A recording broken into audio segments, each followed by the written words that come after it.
You're listening to the Cyberwire Network, powered by N2K.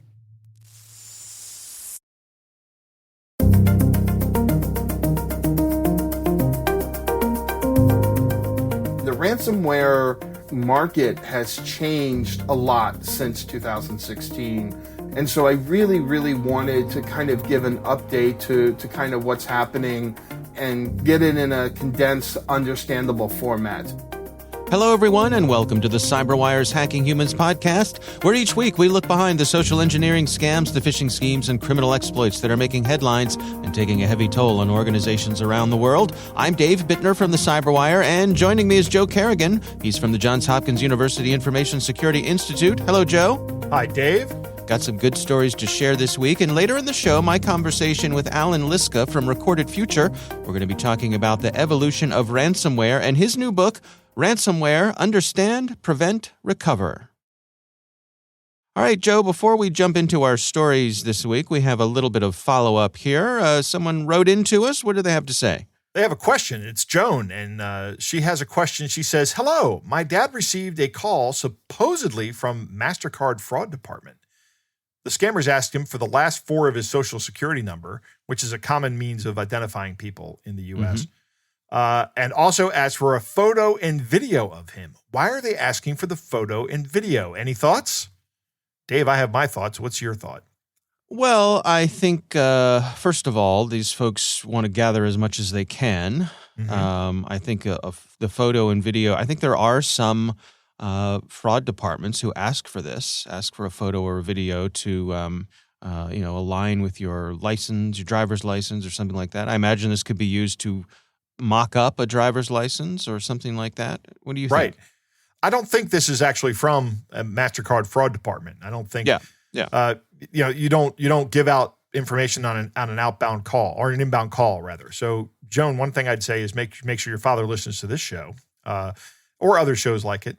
Another thing, as far as the photo and the video is, a lot of, like Dave was saying, a lot of companies are starting to ask for these kind of things as identification.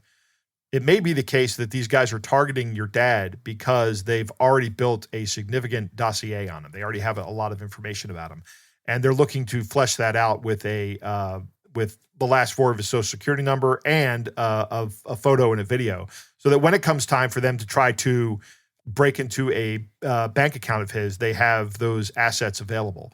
If your dad did provide those things, it's time to probably take some measures about that. If he didn't, you're probably okay.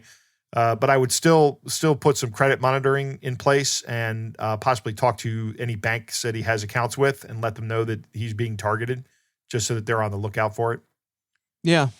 Better safe than sorry for sure. It is an odd request. And as you point out, anything inbound, be wary of. Absolutely. Call them back. Back. It's always okay to hang up and call them back on a number that you know is good by looking it up on the website. Right. All right. Well, again, thanks to Joan for writing in to us. We would love to hear from you. You can email us at hackinghumans@thecyberwire.com. Joe, let's jump into our stories this week. What do you have for us? Dave, it's that time of year again. My least favorite time of year, tax time, Dave. Okay, fair enough. Wonderful. No, it's not. Not wonderful at all. We all have to start looking for those tax documents that come in the mail, and we all have to be on the lookout for these scams. And I have a story here from NerdWallet, or an article from NerdWallet that is a financial services company here in the U.S., and they have a list of the latest IRS scams. And let's just go through this list so that everybody is aware of them. These are going to be calls that come to you with great frequency this year, I predict. A lot of people are going to see these kind of calls coming in. Here's the first one. We've recalculated your tax refund and you need to fill out this form. You're going to hear somebody say that. The IRS never recalculates your tax refund. That doesn't happen. That's entirely up to you as a taxpayer. Right. Okay. They don't do that for you. Here's another one. You need to pay a small fee to get your stimulus check. You don't have to pay any fees to get your stimulus checks. They are either directly deposited or they are mailed to you. Right. Here's one that's great. This is not an IRS scam, but it says, we're calling from the FDIC and we need your bank information. Okay, so the FDIC is the Federal Depository Insurance Corporation. which is a federal organization that insures your deposits at the bank. Yeah. The only time you'll ever need to talk to them is if you have a bank account at a bank that has failed. Right. That's the only time you ever need to interact with the FDIC. And that will probably never happen to most people in their lives. Yeah. It did happen with savings and loans back in the 80s. You remember that, Dave? I do. I went to high school with some friends whose families suffered some significant financial loss because of that. Yeah. But that was not the FDIC, though. That was the SFLIC. That was the same thing for savings and loans, which were structurally different than banks. Do they still have savings and loans? I don't even know if they do. If they're still around. We're calling to tell you your identity was stolen. You need to buy some gift cards to fix it. This sounds ridiculous to you and me, Dave, because we are steeped in this world. But the reason they make these calls is because they work on some people, right? Yeah. Here's another one. This one's actually more feasible, or at least on its face. We'll cancel your Social Security number. Mm-hmm. That's scary. You hear that, and we're like, uh-oh. I need my Social Security number. You shouldn't cancel that. How else am I going to get my Social Security? Or how am I going to get my, right. Off the grid, just poof, you're gone. Right. This is the Bureau of Tax Enforcement, and we're putting a lien or a levy on your assets. They will never call you to let you know that they're going to do that. If you're getting a lien placed on your assets, you already know. You have been talking to people at the IRS. You've gotten letters. You've gotten all kinds of correspondence from them. It's you will know if you're going to have a lien. These don't show up out of the blue. Yeah. Okay. All right. If you don't call us back, you'll be arrested. This is a very common tactic used by these guys. Here's one that's really interesting. Number 8 on this list. Use this form, W8BEN, to give us your personal data. So a W8BEN is a certificate of foreign status of beneficial ownership for the United States tax withholding. I don't know what that means. I'm not an accountant. But it's a legitimate form from the IRS. But these guys have altered it so that they ask for a lot more information, including your mother's maiden name, passport numbers, and PINs. Oh, wow. Right? So, I mean, this is just an identity theft scorecard here, right? Yeah. That's all this is. But they make it look like a legitimate form. But they make it look like a legitimate form, and they send you an email going, hey, you got to fill this form out, and we're the IRS. Send it right back to me. And, right. Oh, okay. And people do that, and these guys then have access to a lot of things. Yeah. I'm going to put a couple of these together here. Click here to see some details about your tax refund, or to see your tax script, or to take this survey. All of these are just malicious links, right? It's a great way to get like some kind of ransomware on your computer. Never, like we say, never click the link. Mm-hmm. And finally, this is a new one, and this one is targeted at a relatively new one. It's only been around for a couple of years. This one's targeted at the student body of the country. You owe the federal student tax, and you have to pay us for it. There is no federal student tax. In fact, there are tax breaks for being a student. So if you're a student, you actually pay less taxes. There's no taxes for I think this preys on foreign students in the U.S. Who are not familiar with the U.S. tax code. You know, people who didn't grow up in it. At Hopkins, we have a large body of foreign national students, right? Sure. And a lot of universities have that. Some universities don't, but a lot of them do. And when you have a college or a university that has a large foreign national student body, you already know that that's a great place to start your phishing attack, right? Mm-hmm. And you can just, you already know the end of everybody's email address, right? It's really easy to determine what their email addresses are. Yeah, and I guess, a lot of these play off of that feeling that people have about the IRS, which is that it is a big government organization that has a lot of power. It has a lot of enforcement power. Right. They can, they can make your life miserable. They absolutely can. They have their own court system for it. Right. And I think also because, you sort of mentioned earlier on, you said, I'm not an accountant. Well, few people are. And so this is an area where it's sort of a double whammy where you have that real specter of enforcement, but also it's something that people feel like they're out of their element when they're doing their taxes, and they're afraid that they're going to make a mistake. So there's a lot that goes into this. Yeah. All right. Well, we will have a link to that story in the show notes. My story this week comes from the folks over at Hitachi ID, which is a security organization. And they did a survey about ransomware operators trying to recruit people on the inside of companies. Really? Yeah. So let's talk about this, Joe. What if someone came to you and said, "Hey, Joe, we're going to give you some money to provide, and we need your credentials. We need your Hopkins credentials. And how much? What would your price be, Joe?" Oh, okay. So you already know that I have a price. Well, because Joe, my first question is everybody has a price. My first question is, well, how much money are we talking about here? No, Joe. I'm sure an upstanding citizen and loyal employee that you are, you would tell them to go pound sand, and you would report them to the security folks at Hopkins, right? I would absolutely do that. Yeah. There's no amount of money that can. I shouldn't say no amount of money, but actually, first off, this presents so many problems to me. Let's say that I am corruptible, right? Yeah. For a price, and that price is big, right? Because I'm going to sacrifice the earning potential I have for the next however many years I'm going to be working, right? 20 years, let's say. And I'm going to essentially sacrifice that by providing it to somebody else. I'm putting that at risk. I mean, maybe I get away with it, but chances are I won't, right? And because I'm not that lucky, first off. And so the money is going to have to come to me. It's going to have to be significant. And then I'm going to have to launder that money. I mean, to make it look legit.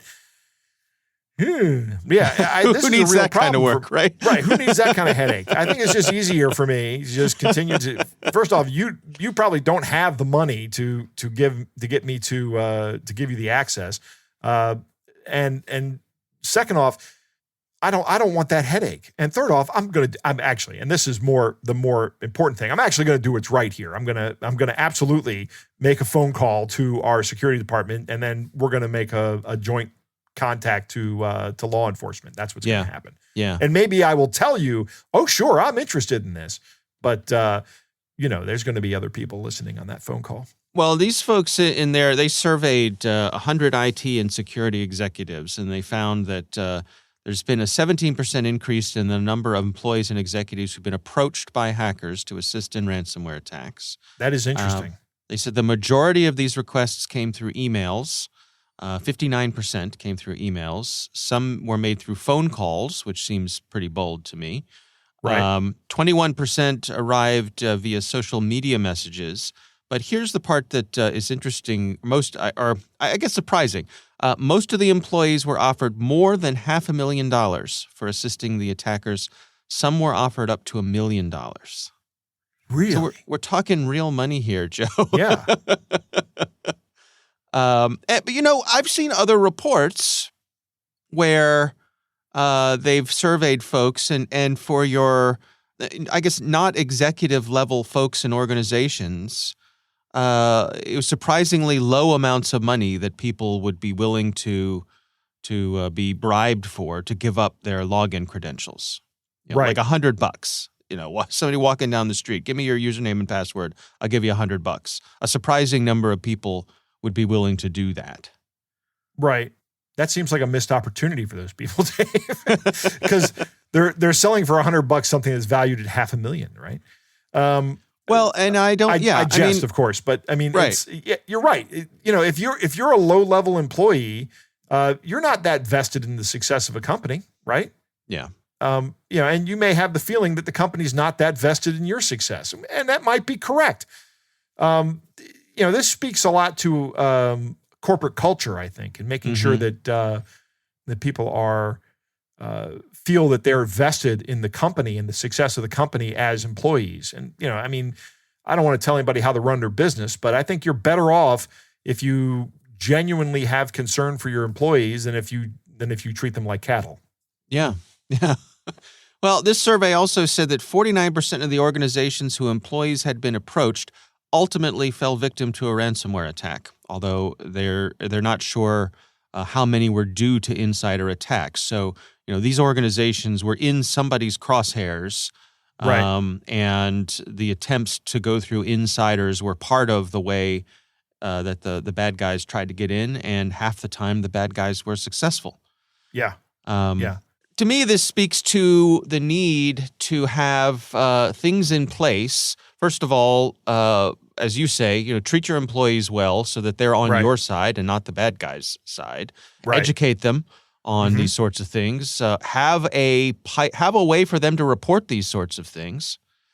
I would say have a way to reward them for reporting these sorts of things. Right? Make it that'd be a good incentivize them to report these sorts of things. Change the incentives. Yeah. But then also have things in place so that if someone does fall victim to this, you have whatever multi-factor authentication or some sort of zero trust thing. You're limiting their access. Right. Individuals only have access to the things that they absolutely need to have access to, so that if something like this happens, you have multiple layers of defense there to protect yourself. But yeah, I mean, if you're talking about somebody who's doing a ransomware operation in a foreign country, right, and you have a hardware key multi-factor authentication, something like a YubiKey or a Google Titan or something like that, this kind of attack becomes much more difficult, right? It becomes, now I don't need your credentials, but I also need your hardware key to get access to it. Well, if I send my hardware key to Russia or to India or something, I'm not going to be able to work, and I'm going to have to go to IT and say I've lost my device. At which point they deactivated it. They should deactivate it. Yeah. So I mean, multi-factor authentication, particularly the hardware multi-factor authentication, goes a long way here. Yeah. I think that protects you. Another thing I want to say about this is it's interesting that they're offering $500,000 to $1 million for this. That speaks to the profits that these guys are making from this. That they're willing to make this kind of an investment in initial access. Remarkable. Yeah. Because they know they're going to walk away with a lot of money.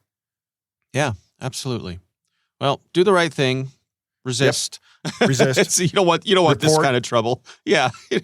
Like you said, it's I mean, you can see how it'd be tempting for someone, but it seems to me like you're heading down a really bad path, and it's probably not going to end well for you. So do the right thing. Yeah. All right, we'll have a link to that story in the show notes as well. Joe, it is time to move on to our catch of the day.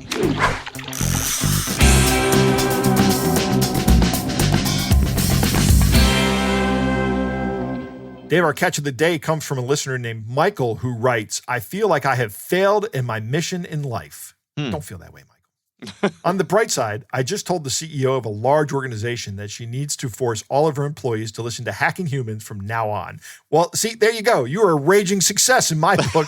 There's an upside, yeah. Right. You're a winner, Michael. You're a winner in our book, yeah. Right. All right.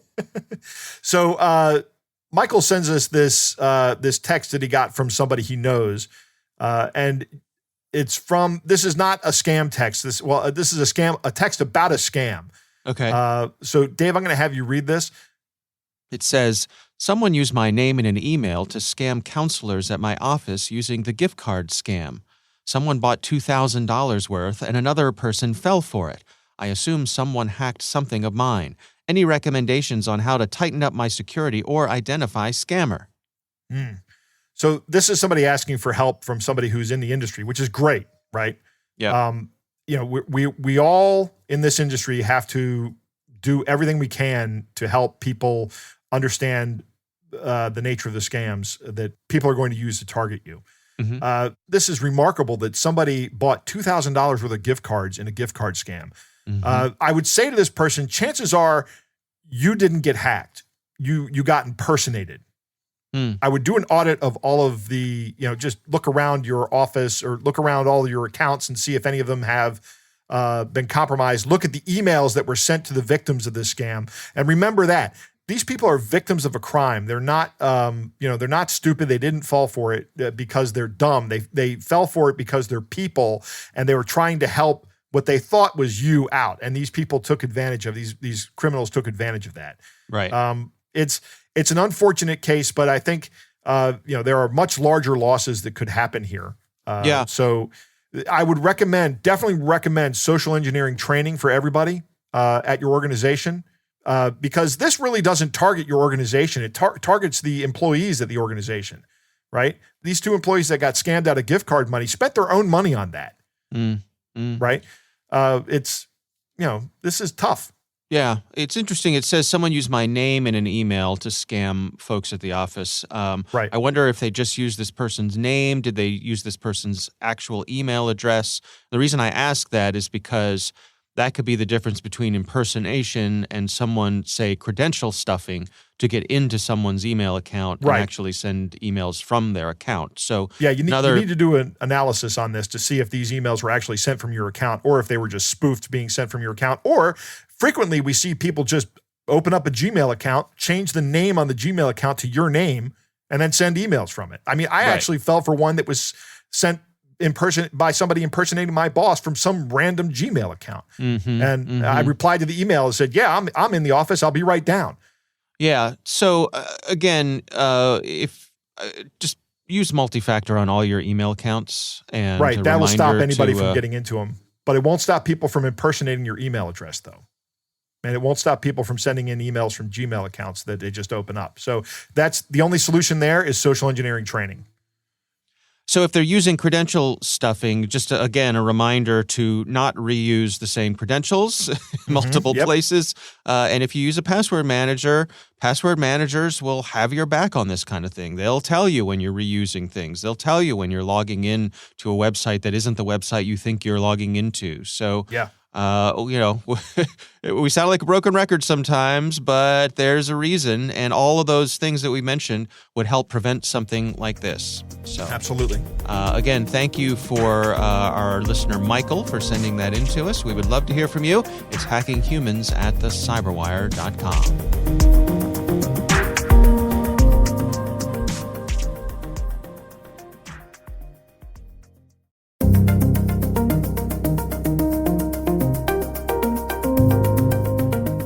All right, Joe, I recently had the pleasure of speaking with Alan Liska, someone I've known for a while now and have interviewed multiple times.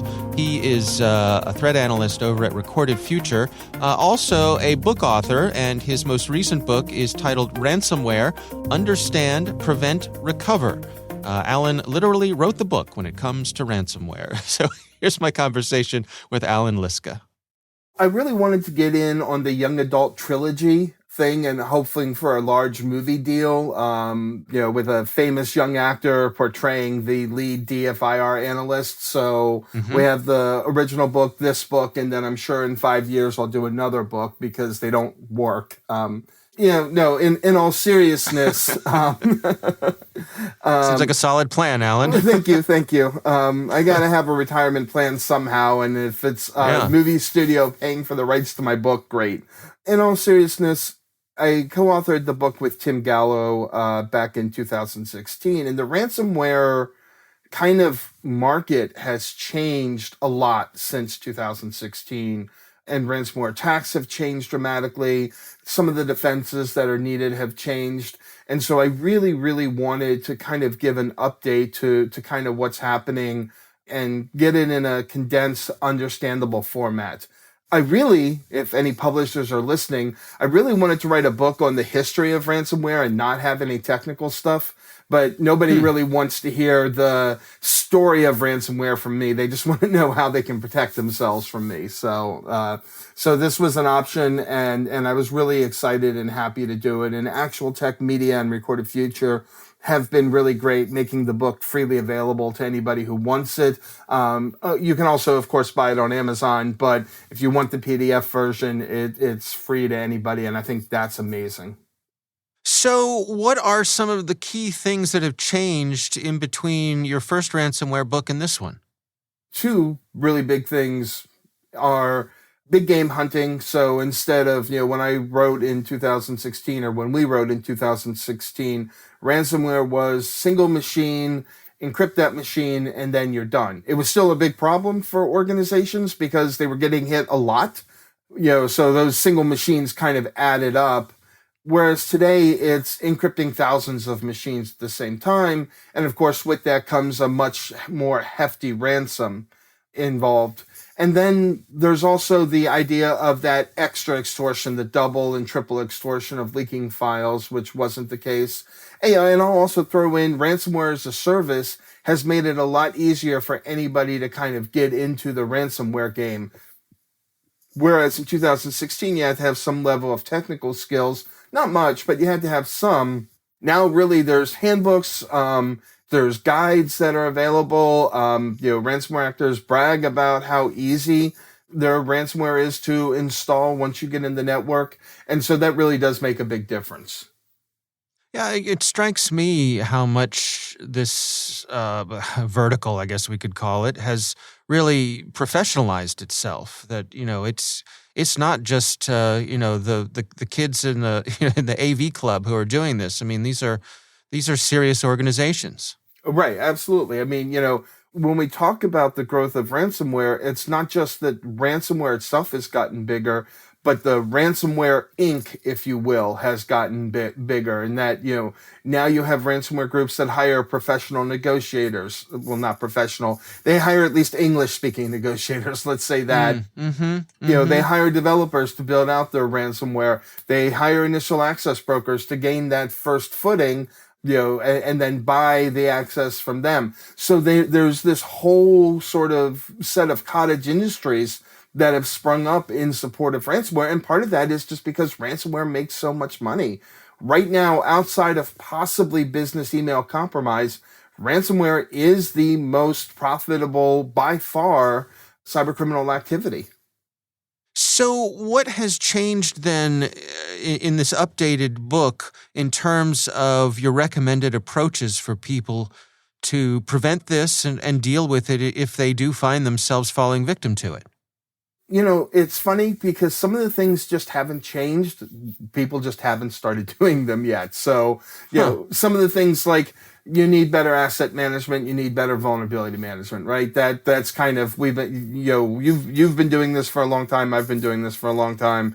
We've been saying that for 20 plus years. That still is kind of needs to be done. Network segmentation, that was in the first book, and that's still highly recommended now, even more so with mass deployment of ransomware. Some of the things that are different, though, really focusing on improving your incident response and disaster recovery plans. So, before, your incident response was on a single machine, right? So you could have kind of a loose-based incident response or a loose-based disaster recovery because you were only recovering for one thing. So if it wasn't fully up to date or whatever, it wasn't the end of the world. Now you need an updated incident response plan and disaster recovery plan because you need to take into account the fact that you're not down one machine, but you're down 1,000 machines. And how are you going to respond? How are you going to get services back online? How are you going to prioritize that? Especially when once it happens, every other part of your organization is going to tell you that they need to be a top priority. So you need to have that in advance. Ransomware negotiators weren't a thing when we wrote the last book. So discussing when you need to hire a ransomware negotiator, and if you're going to have to pay the ransom, why it's so important to have a good ransomware negotiator in there instead of trying to do it yourself. Double, triple, quadruple extortion wasn't a thing. How to prepare for that. How to handle the fact that you're going to have a whole lot of bad news coming your way, possibly for weeks or months at a time, depending on, whether you pay the ransom and how long the ransomware actor kind of strings out the release of files. And then, really, there's a whole chapter dedicated to protecting your domain controller because that wasn't as big a deal. When they're landing on a single machine, not as big of a deal to have to worry about them getting credentials and getting to the domain controller, but now that's kind of critical to any ransomware operation, so it has to be critical to any ransomware defense. In the past 5 years, I think it's fair to say that more and more of the things we do with our computers has shifted to the cloud. How does that reality affect the ransomware situation? Is it a mixed blessing there? Yes and no. It depends on your cloud provider, because cloud providers are being targeted by ransomware groups. We know that ransomware groups have written special versions of their software that target ESXi and Linux. So, even if you have your own internal cloud, you could potentially be vulnerable. And ransomware groups love going after ESXi because they know that they can take down not one server, but they can take down 100 servers, with one ransom. And like with a lot of different ransomware groups, the decryptors for ESXi, the ESXi variants often suck. And so we've seen some organizations pay the ransom and then find out they can't actually decrypt some of their ESXi servers because the images are too big and the ransomware decryptor can't deal with it. And, the incident response company has to spend hours and hours trying to see if they can rewrite the decryptor in order to deal with these large images. So that is a real, so that is a real concern. And that's just internally. What happens when they go after your cloud provider? Your cloud provider gets encrypted. And we've seen this happen over and over again. And they've got all of your data. Like, your backups are in with the cloud provider. What do you do in a case like that? How do you respond to that? And you need to be able to take that into account as part of your planning, knowing, hey, I have data here, and here's what's going to happen if that data gets encrypted. What is my backup plan in those cases? What can I do? Yeah, I remember when ransomware was the new kid on the block that, the solid advice was make sure that you have robust backups, make sure you have multiple backups, test your backups. To what degree does that advice still hold up in today's environment? So absolutely, that sort of 3-2-1 rule, have 3 copies, 2 copies stored on different media, one of which is offline, is still really important for recovery, but that doesn't take into account the fact that a whole bunch of your data probably has been stolen during the attack. And so you kind of have to, you still need the backups, but that can only be one part of the plan. That can't be the full, this is how I recover from a ransomware attack attitude. What about, encrypting your data, keeping stuff that's data at rest, having that encrypted so that if they are able to grab it, it takes away that extortion component. Is that viable? Yes and no. It absolutely is viable, but one thing you have to keep in mind is that one of the things that ransomware groups do is when they get in, they elevate their privileges. They're looking for admin access. They're looking for, whether it's local admin or domain admin. And so if they're grabbing your files as to exfil as a domain administrator, they've probably decrypted the files. And so, yes, it helps. But just bear in mind that again, just like anything else, that one thing is not a panacea. Those encrypted files may be taken off in an unencrypted format. The other thing that I think about when it comes to ransomware is that the headlines have been dominated by these big events, where a healthcare center gets shut down, large dollar amounts, those sorts of things. But I think it's easy to lose sight of to what degree are those smaller attacks still happening for those small and medium-sized businesses. Have they continued to be the targets to the degree that they were before? Is it still, to what degree are they still under threat, even though they're not getting the attention they might have gotten in the beginning? We're seeing a growth in small and medium-sized businesses being hit with ransomware. So that is not going down; it's going up, and they tend to be smaller ransom demands. 100,000, which is a lot to a small business. Don't get me wrong, but compared to some of the bigger numbers that we've seen, they're smaller. The problem is they don't make the news, right? Even sometimes they don't make local news. And so nobody knows exactly how big that problem is. We're pretty confident that it is a growing problem, and there's anecdotal evidence to suggest that it is, but without public reporting, without, any kind of real analysis, it's very hard for us to say for sure how big or small the problem is. But part of that is the growth in that third and fourth tier of ransomware group that maybe aren't going after the bigger targets. They're going after these smaller targets and getting smaller ransoms and hoping to fly under the radar, get out of the way of all of the law enforcement agencies that are looking for ransomware groups right now. Where do you think we're headed here? I mean, do you think that we've seen certainly the beginnings of efforts for diplomatic pressure on some of the nations that are allowing this to happen within their borders? Do you suppose we're going to see more movement there, or are you expecting for the foreseeable future more of the same? So I don't think we've seen an impact yet, but I do think the fact that we've seen 16 law enforcement actions this year in 2021 compared to, not even half that in the previous 4 years. I think that sends a strong signal to the ransomware groups that we're taking this seriously. We're looking at ways to disrupt it.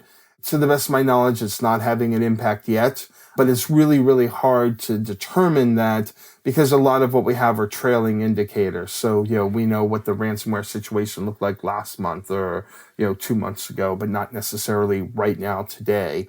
And so what I would say is that we're heading in the right direction. We're definitely seeing with these law enforcement actions, we're definitely seeing a lot of the smaller, those third and fourth tier groups starting to drop out and realize now it's not worth the effort. And I think we've seen some big wins this year. Like, I know a lot of people are convinced that REvil and Black Matter will come back after the FBI released most wanted posters for them. I'm not so sure that that's true. It's one of those things where ransomware operators have been able to operate with impunity for so long that I think, kind of like what's the old joke? They were, ingesting the smell of their farts or whatever a little bit too much. Right. Where they started to believe they were invincible. Mm-hmm. I've worked for intelligence agencies before. When you have now 30 intelligence agencies with a framework for how to find you and how to take you down, even if you're in Russia or one of the other non-cooperating countries, it's easy for somebody who's conducting ransomware attacks to avoid scrutiny by a jackass like me. It's much, much harder to avoid scrutiny from 30 intelligence agencies that decided that suddenly you're very important. Yeah.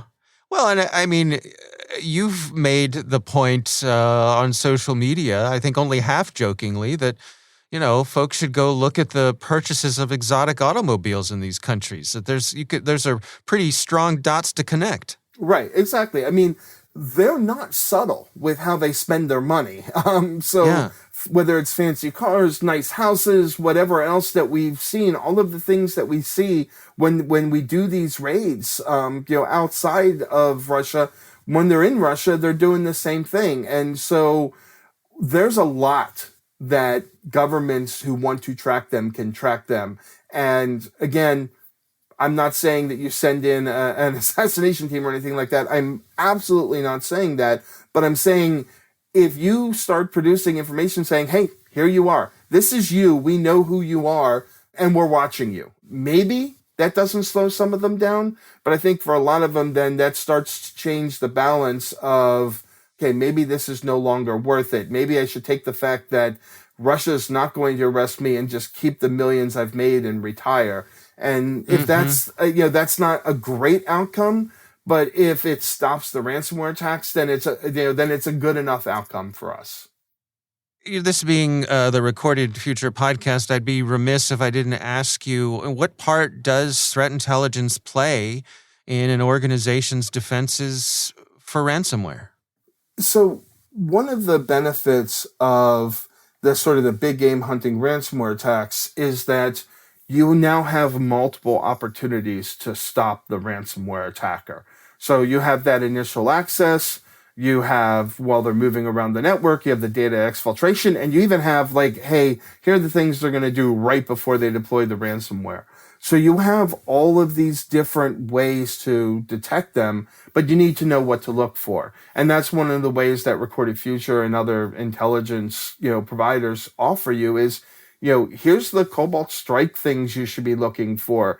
here are the indicators, whether it's IPs, domains, whatever, that we're seeing with ransomware groups. Here are the movements. Here's how they move around the network. Here are the tools they use even when they're living off the land. Like, look for these commands being run. So really, for that threat hunting mission, threat intelligence can be really important. And then right now, because so much data is dumped on these ransomware extortion sites, I like to say that, basically every ransomware attack has now become a third-party attack, because when they're dumping data from a victim organization, they're also dumping all of the information from the organizations that org does business with. And so knowing, hey, have I been caught up in one of these ransomware attacks, and knowing sometimes before the victim will tell you about it, can be really important. So kind of understanding that, and that allowing you to prepare for that kind of, which is an unfortunate eventuality. What do you hope people take away from the book? Someone who's finished reading it, what are the take-homes there that you're looking for? So I think the big thing is, a few things. One, you're going to be more successful in recovering from a ransomware attack if you prepare for it. If you have an honest assessment of kind of what your weaknesses are, and are prepared for those weaknesses, even if you can't do anything to remediate them at that time. I'm reading a great book right now called The Scout Mindset that talks about, the scout versus the soldier mindset. It's really fascinating. And I keep relating that back to preparing for a ransomware attack, where too many organizations are like, no, we're good. We have everything covered, and don't want to have that honest assessment. You need to have that honest assessment ahead of time so that you can properly prepare. And then when you start the recovery process, should that come along, you'll know what you need to do.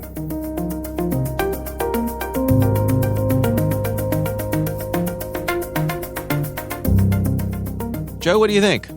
Dave, the ransomware game really has changed and evolved over the past half a decade or so.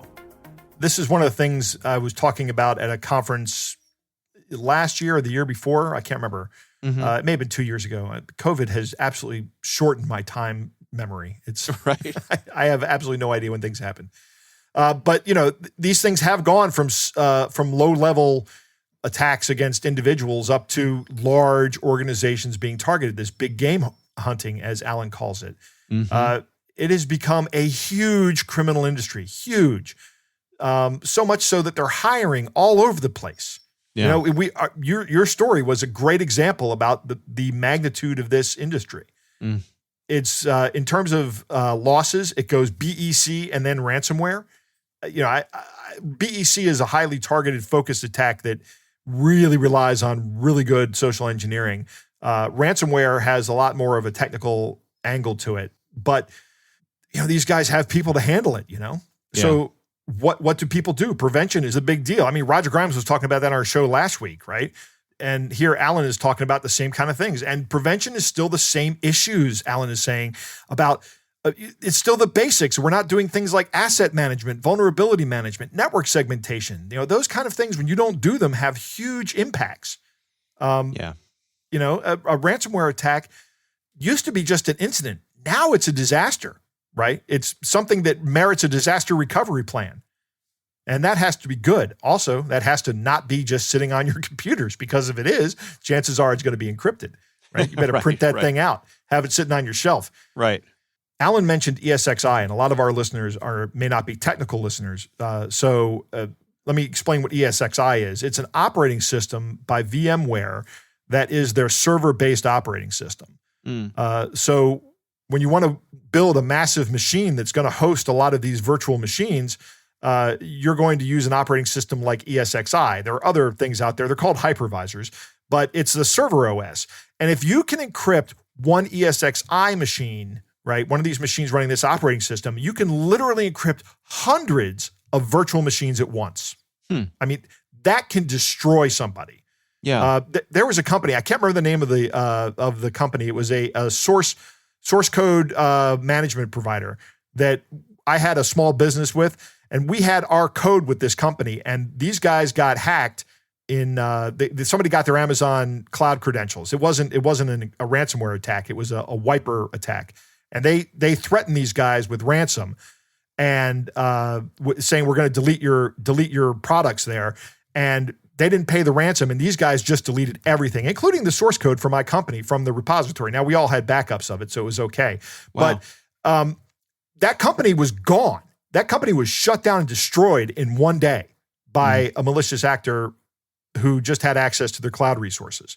Imagine having all your virtual machines in a cloud encrypted and not being able to get it back. And the great part about this, according to Alan, is that the decryptors, in his words, suck for ESXi. They're not good decryptors, because ESXi is not Windows. It's not. I think it's a Linux variant, right? I'm not exactly sure about it, but it's its own operating system that requires its own development skills, and that may be lacking in this economy of ransomware. It might not be there. Big targets make big news. Small targets don't. When I talk about when I give talks to people about cybersecurity and why they should be concerned, even though they're a small company, I don't. I talk about. I ask people, tell me some of the data breaches, and they all name all the big data breaches. But nobody ever mentions the Broadway Deli, which was a small business out in California, I think, that was actually absolutely shut down because of lawsuits that followed from a credit card breach that they had. They were a small business and couldn't stand that onslaught of lawsuits. They filed for bankruptcy. Yeah. So, that's what happens to small businesses when they get hit by these things. They don't recover. They just shut down. Yeah. Saw a similar one. I remember a couple years ago, it was a small doctor's office, a small group of doctors, half a dozen doctors or so. They got hit by ransomware, and the best pathway for them was to simply shut down the practice. Right. A lot of those doctors retired, right? Yep. That's what they did. They just said, you know what? This is the impetus we need to finally just go on and retire. Yeah. Which, it's a shame. It's absolutely a shame that this happens. One of the things that does give me a ray of hope in this is I like what Alan says here. 30 intelligence agencies make a good task force for finding these guys. Right. And that's an excellent point. I have a lot of pessimism when it comes to bringing these guys to justice, particularly when they live in countries that will not extradite people to us, or maybe do not have the infrastructure to do so. But when you think about the full weight and observation power of not just American, but also like British and Five Eyes intelligence agencies, and they're starting to take this threat a lot more seriously because it is becoming such a large international problem. And I like that Alan is optimistic that people like REvil are not coming back, that they're just going to take their money and sit there and enjoy it, maybe do something else. Okay, I agree. That's not an ideal situation, but no more ransomware is a good thing. All right. Well, our thanks once again to Alan Liska for joining us. Always a pleasure to chat with him. He is from Recorded Future. We do appreciate him taking the time for us. Again, the title of the book is Ransomware: Understand, Prevent, Recover.